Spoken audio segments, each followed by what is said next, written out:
Здравствуйте, дорогие друзья и гости моего канала. Сегодня вам расскажу, как я добиваюсь цветения в зимнее время у любого цветка. Покажу вам это на каланхое, которые активно сейчас цветут. Что же я такое добавляю, все вам расскажу. А также вам покажу биококтейль, который я поливала уже именно каланхое. В основном в зимнее время все цветущие растения отдыхают как каланхоэ, так и антуриум, так и пеларгоний. Им нужен отдых. Но если ваше растение еще молодое, допустим, мои каланхоэ всего несколько месяцев у меня они дома, и примерно их возраст около года это максимум. Вот сейчас я вам показываю то, что 12 у нас января, и у меня вот каланхоэ цветут. Цветут активно, и цветут они уже третий раз. Итак, если, например, даже ваши пеларгонии, которым нету более 2 лет, их также можно заставить цвести в любое время года. Это касается и антуриума. Антуриум молодой цветет охотно круглый год, если его стимулировать. Если, например, его стимулировать на наращивание деток, то он будет наращивать деток.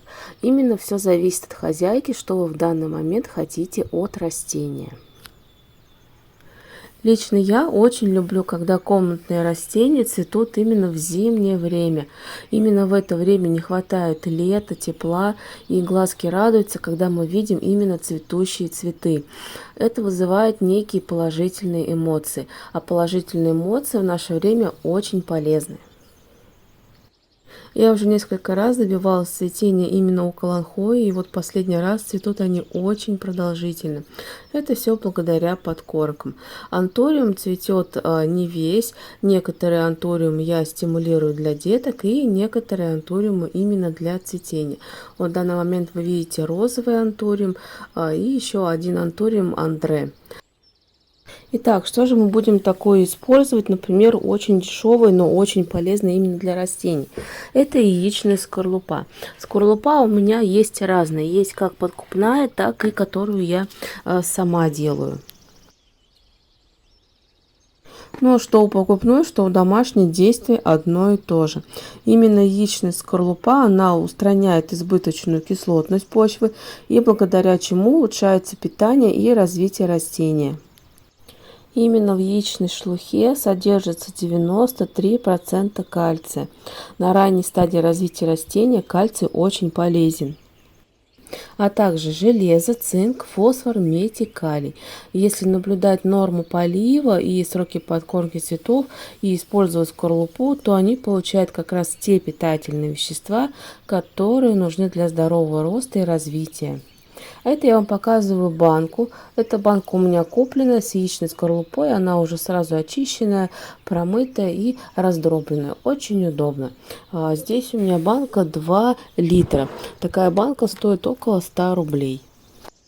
Это очень удобно для тех, кто не любит промывать яичную скорлупу, ведь ее нужно сушить, потом именно дробить и также складывать. Надо, чтобы она была именно сухая, иначе будет некий запах. А тут все готово. Итак, начнем именно с пересадки каланхоэ. И что же я буду класть для активного цветения, для дальнейшего активного цветения именно у каланхоэ. А также создадим с вами биококтейль именно для цветущих растений. Это я вам показывала как раз горшки, это новая партия, в них уже есть отверстия, то есть проделывать здесь ничего не нужно.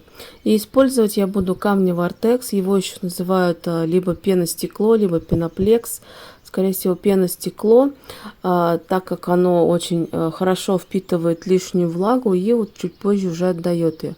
На донышко буду использовать именно камни эти, как дренаж. Можно использовать любой керамзит, любой фракции, либо вермикулит, лучше крупной фракции.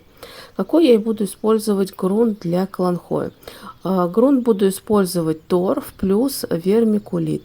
Это чистый торф, он у меня синий агробалт плюс вермикулит средней фракции. Вермикулит кладу именно для разрыхления. Если вдруг перелью, например, то вермикулит прекрасно впитывает лишнюю влагу. Итак, что же добавить именно для корневой системы, для того, чтобы каланхоя и другой цветущий цветок начал активно цвести? Я использую различные удобрения, и дорогие, и дешевые. Вот у меня есть Trio Mix именно для обильного цветения, для цветущих комнатных цветов. Это комплексное минеральное удобрение именно длительного действия для цветущих растений, таких как антуриум, примула, фиалки, цикламен, бегония и другие. Оно обеспечивает растению полноценным питанием и бережно взаимодействует с корневой системой. То есть, если, например, посыпать возле корневой, оно будет безопасное. Оно также увеличивает количество бутонов и придает соцветиям яркие и насыщенные цвета, а также продлевает сроки цветения. Я беру и подсыпаю прямо в горшок данное удобрение. Применяется данная подкормка на 1 литр грунта 3-5 грамм. Удобрение также можно рассыпать по поверхности горшка и смешивать его с верхним слоем грунта. После внесения данного удобрения нужно обязательно полить растение для того, чтобы удобрение начало действовать. Такую подкормку вносят примерно 1 раз в 3 месяца, либо при пересадке, либо когда вы хотите, чтобы ваши цветы начали активно цвести. Каланхои раньше росли в 400-граммовом горшке, их пора было пересаживать. Что я жду дальше от каланхоя?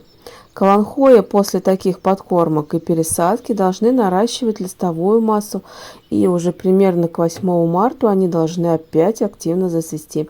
Если хотите проверить, заходите на мой канал, посмотрим, будет ли у нас цвести именно к 8 марта данный цветок. Я обязательно буду использовать для наращивания мощной корневой системы именно яичную скорлупу. Яичная скорлупа отлично помогает при наращивании корневой. Также можно использовать и простой корневин, либо монокалий фосфат. Но в виде удобрения можно положить именно яичную скорлупу. Очень удобно. Подкладываете в грунт и подсыпаете. Яичная скорлупа очень быстро разлагается. Благодаря этому свойству растение получит все питательные вещества и пойдет активно в рост. В связи с тем, что в яичной скорлупе содержится большое количество кальция, а кальций влияет на обмен углеводов и белковых веществ. Именно потребность кальция проявляется в самые ранние сроки роста. Как раз после пересадки кальций, а именно яичная скорлупа, просто идеально. Всем советую использовать именно яичную скорлупу, если вы пересаживаете. Очень безопасное и хорошее удобрение. Итак, первая пересадка прошла отлично. И чуть позже я вам покажу, как я пересадила все каланхои в такие одинаковые горшочки. Итак, пересадка каланхои 5 штук прошла успешно. У меня 5 разных сортов: красный, желтый, розовый, оранжевый и белый. Корневую систему я у них не потрошила, не трогала, поэтому был простой перенос на новое место с новым грунтом. Грунт более рыхлый, что благоприятно скажется на активном росте данного растения. Итак, а сейчас с вами создадим именно биококтейль для данных растений. Вам понадобится гумат аммония. У меня гумат аммония, где 90% доступного азота.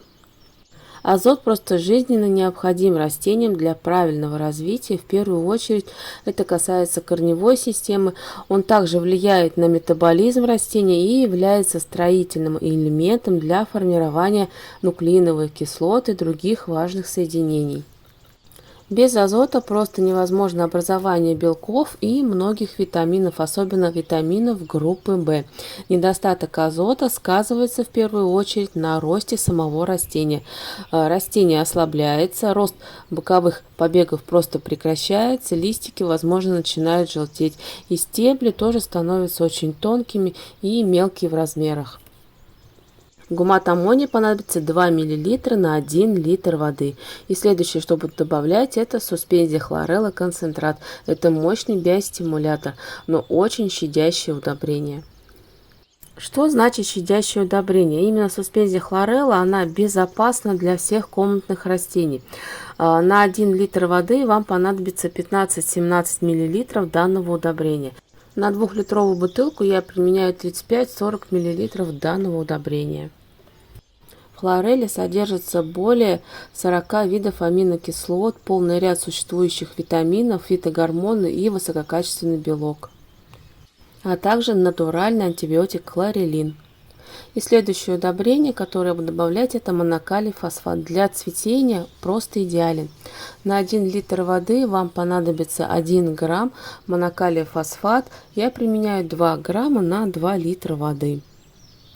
Монокалий фосфат также помогает с побуревшими листиками, если, например, у вас пожелтение листьев и слабая корневая система, а также если обнаружена даже ржавчина, также помогает наладить весь этот баланс, чтобы не было таких проблем. Взболтыхаем хорошо, у нас там монокалий фосфат, он перемешивается также буквально за секунды, и жидкие удобрения, они перемешиваются также очень быстро. И поливаем. До этого у меня каланхои были пролиты с водой перед пересадкой, и поэтому можно поливать так просто по сухой земле.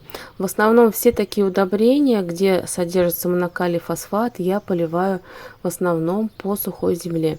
В данном случае хлорелла практически вообще безвредна. Гумат аммония, это доступный азот 90%, тоже безвреден. И монокалий фосфат также безвреден. Вот видите, я поливаю еще и анториум. Итак, повторим биококтейль. Первое — это монокалий фосфат 1 грамм на 1 литр воды, суспензия хлорелла 15 мл и гумат аммония 2 мл на 1 литр воды. Все это смешивайте и поливайте под корень. Можно поливать один раз, этого будет достаточно. Дальше можно уже смотреть по состоянию вашего растения, требуется ли ему налаживание корневой системы, либо уже можно будет подкармливать для листовой массы, либо уже даже для цветения. А на сегодня это все. Заходите на мой канал, смотрите другие видео про комнатные растения, а также про подкормки для комнатных растений. Задавайте ваши вопросы в комментарии, постараюсь ответить. Всем спасибо и до свидания.